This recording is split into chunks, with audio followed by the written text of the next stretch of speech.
हरे मोहन दादा महाराज जी, महाराज जी, एक गृहस्थ व्यक्ति को अपनी कमाई का कितना हिस्सा दान या पुण्य में लगाना? 10%।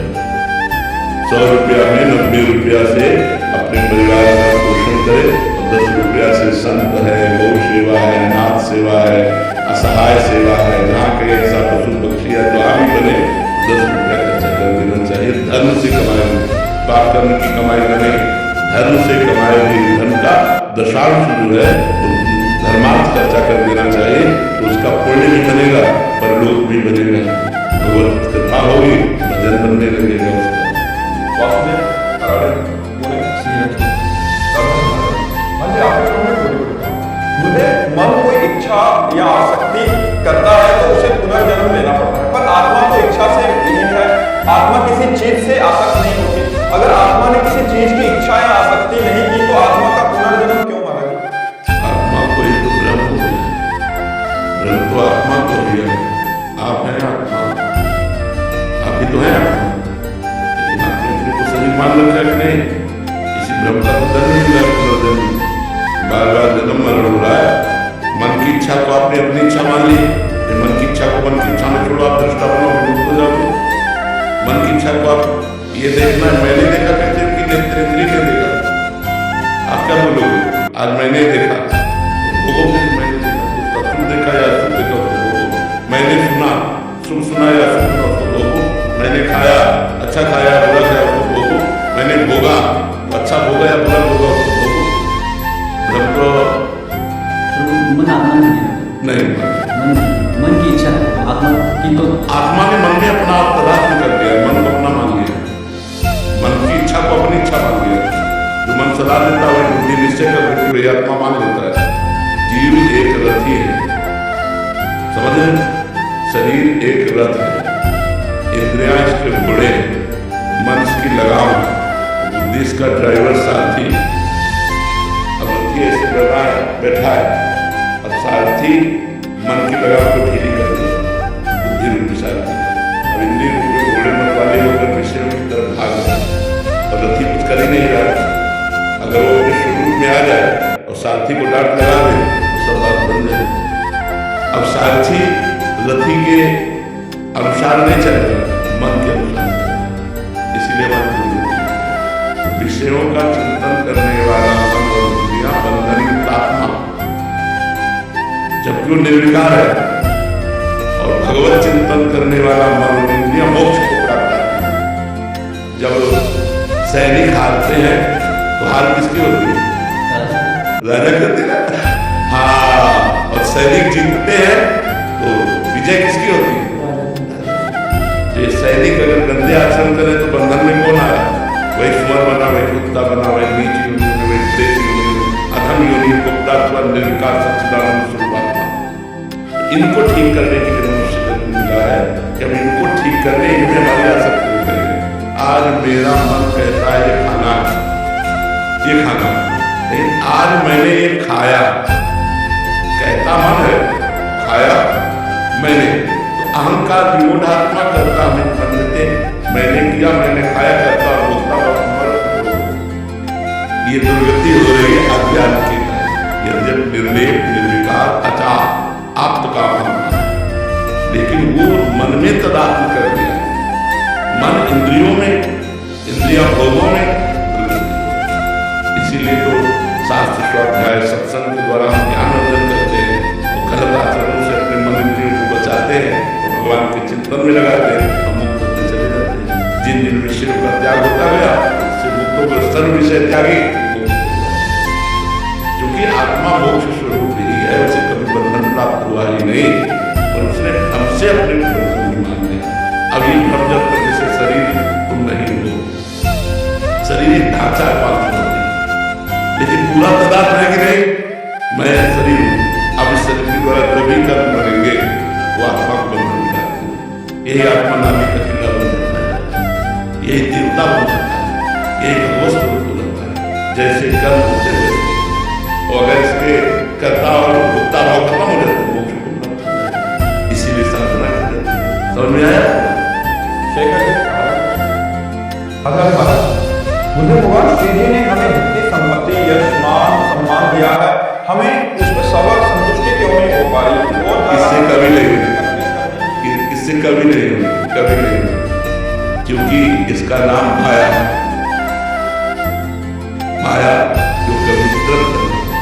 चाहे जितना भोग, जैसे एक पुरुष पूरे विश्व की समस्त स्त्रियों से समस्त जौधान्य और समस्त बैंक बैलेंस का स्वामी हो गए तो उनसे तृप्ति नहीं। संतुष्टि कब आएगी? भगवान हमारा चित्त तो देखो केवल कह रहा है, जब भगवान के चरण पकड़ रहा है, कह रहा अब कछु नाथ ना चाहिए मोहे, दीन दयाल अनुग्रह तोरे, बहुत काल में कीन मंजूरी, आज दीन विधि प्रसन्न। काल से न जाने क्या क्या कर्म किए, आज विधान बन गया कि आपके चरण मिल गए। जब तक भगवान के चरण न मिलेंगे तब तक शांति।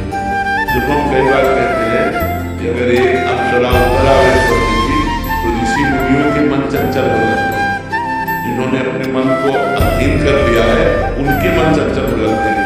उनका स्वामी है देवराज, स्वामी है समस्त अप्सराओं का, लेकिन उसका मन अप्सराओं से भी अतृप्त रहा और गौतम ऋषि की पत्नी अहिल्या से गलत आचरण किया जाता है।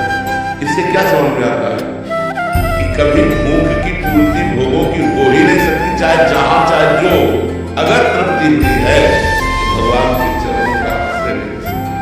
भगवान नाम जप करते करते तो हृदय से आ जाता है अब ये सब ये सब देखो आप लोग तो गृहस्थ में हर भोग भोगे हुए, क्या आपका मन भोगों के लिए लालच नहीं? क्या मन ऐसा कहता है कि बस अब तृप्त हो गया? नहीं, फिर वही नई चाह, फिर वही नए ढंग से भोगने की चाह, फिर नए शरीर को भोगने की चाह, नए भोगों को भोगने। और ये आज से थोड़ी चल रही है, जब से सृष्टि तब से हमारी चल रही, तो आज तक पूर्ति नहीं हुई, इस जन्म में भी पूर्ति नहीं होगी। इसलिए सावधान हो जाओ, गलत आचरणों को छोड़ो, धर्म पूर्वक विषय भोगो और नाम धर्म पूर्वक चलोगे तो विषयों से वैराग्य हो जाएगा, और अधर्मिक विषय भोगोगे तो उसमें राग हो जाएगा, दुर्गति हो जाएगी। जैसे आप एक नियम ले लो कि हम अपने धर्म की कमाई से पुनर्पोषण करें, अपनी पत्नी से केवल अनुराग रखें, कभी कोई पाप नहीं करें, तो आपका मन भगवान की तरफ जगह भोगों से हटने लगे। जब आप इधर उधर दृष्टि डाल के गलत आचरण तो मन आपको फंसा देगा। अधर्माचरण पापाचरण ये मन को फंसाने के लिए, मन में फंसा जहां भोगों में तो दुर्गति हमारी पक्की, मन भगवान में फंसा सदगति हमारी पक्की। मनुष्य जन्म मिला है मन को भगवान में फंसाने के लिए। भोगों में तो बहुत योनियां हो गई, बहुत जन्म हो गए, तृप्ति कभी हो ही नहीं सकती, चाहे जितना हो तृप्ति कभी हो सकती जब भगवान के चरण मिले। भगवान का नाम जप करो, जैसे केवल नहीं अति आनंद आनंद ही नहीं अति आनंद, आंसू बह रहे बस ये भगवान से मिलने पर होगा, इस संसार के मिलने से नहीं हो सकता। लेकिन किसी से भी पूछ लो कभी तृप्ति नहीं, कभी तृप्ति नहीं, बस ऐसा कभी नहीं हो सकता। आपकी मांग 1 लाख रुपया है, उनकी 1 अरब रुपए की मांग, उनकी 1 खरब रुपए की मांग, वो बड़े भिखारी हैं। तो ये चाह कभी पूर्ति हो ही नहीं सकती, ये भगवान से जुड़कर ही पूर्ण हो सकती। बराबर है। दीपक कुमार जी मुझे गुरुदेव, भक्तमाल ग्रंथ में अनेकों ऐसे प्रसंग हैं जिसमें भक्त संत समागम एवं संतों की सेवा में बहुत ज्यादा भाव रखते थे एवं अपना सब कुछ उनकी सेवा में अर्पण कर देते थे, जैसे पीपा जी एवं उनकी धर्मपत्नी सीता जी, महाराष्ट्र के राजा महीपति गुराज जी की बेटी का प्रसंग आदि। क्या आज के युग में भी ऐसी निष्ठा रखने वाले भक्त हैं महाराज? बहुत, जैसा देखा गया एक दिन पीपा जी और सीता सहचरी जी चीदर चिंद्रानी जी के दर्शन करने के लिए गए। गृहस्थ भक्त थे चीदर चिंद्रानी जी, तो द्वारिका में भगवत साक्षात्कार के बाद वहां द्वारिका में महिमा सुनी। तो चीदर चिंद्रानी जी नाम के भक्त हैं, तो वहां गए। अब वो ऐसे महान भक्त थे कि सब कुछ उनका संत सेवा में जाता है। तब यहाँ तक कि खाने के लिए भोजन मिले, वो भगवान आपसे तुम्हारे अंदर नाम जप, एक वस्त्र चीदर जी के शरीर में कटा पुराना और एक नया वस्त्र चिंद्रानी जी के शरीर में था। चीदर जी ने देखा पीपा जी सीता से चली आई, बहुत ही एकदम विकल हो गई कि बड़े महान संत हमारे पास आए, मिले तो आनंद से बैठे। चीदर जी घर गए, अंदर चिंद्रानी जी से कहा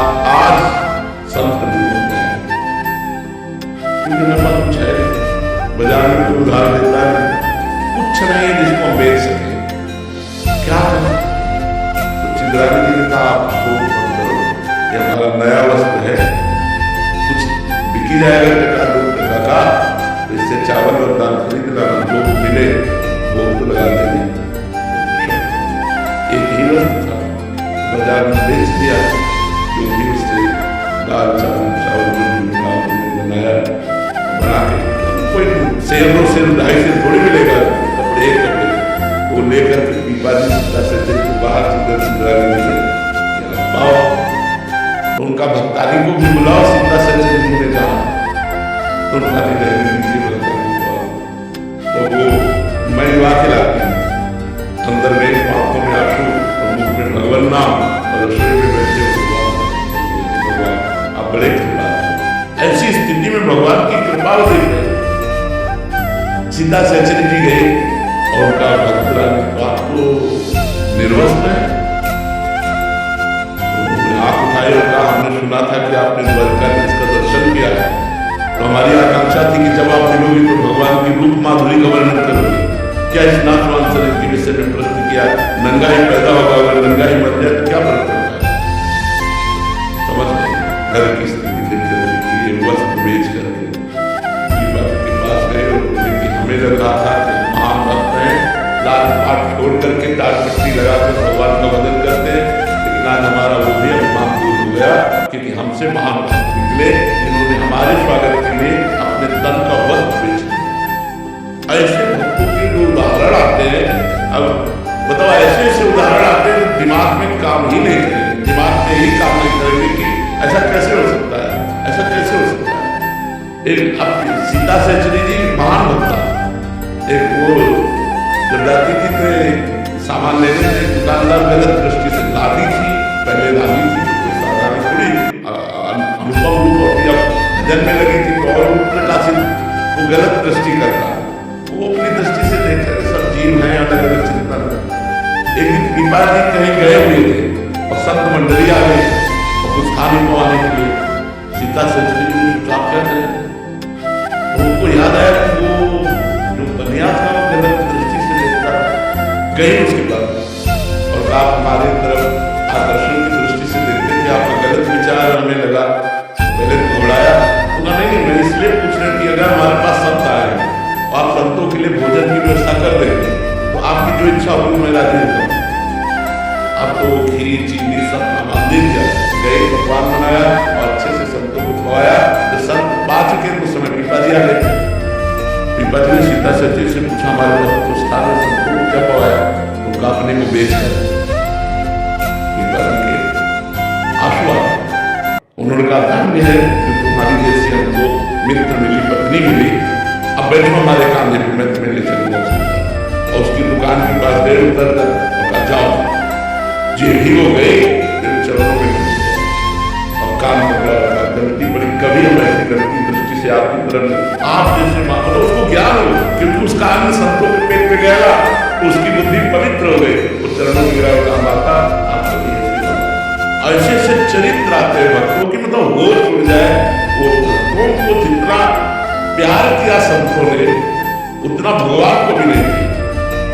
एक बार एक भक्त के घर में ठाकुर जी विराजमान थे, धीरे धीरे वो सब संत सेवा में लगता गया, संत जन आते गए जहाँ श्रद्धा देते, तो कल के लिए कुछ नहीं था, तो भक्त ने ठाकुर जी से कहा अष्ट धातु के थे, कहा कल अगर संत आ गए व्यवस्था नहीं हो तो आपको बाजार में बेच आएंगे, ध्यान रखना संत भूखे रह जाएंगे, या तो आप व्यवस्था करो, कल आपको बाजार में बेच आएंगे। ठाकुर जी से कहा, मतलब ठाकुर जी से भी बढ़कर संतों को प्यार, मोती अधिक संत कर लेगा। कलयुग है, मुझे लगता है पौधे भगवान की सृष्टि है, पर ऐसे मतलब ऐसे बिरला ही कोई होगा, नहीं तो बहुत अच्छे हैं, बहुत अच्छे हैं। जो भक्तमान में जो रसिकरण भक्तों के चरित्र में आता है, ऐसा कोई बिरला ही होगा जो संतों से ऐसा प्यार करे नहीं हो, और जो संतों से प्यार करने गए वो भगवान का, वो भगवान का, क्योंकि भगवान के भाव से तो संतों से प्यार किया जाता है, तो संत भगवान की कृपा से मिलते हैं और उनकी सेवा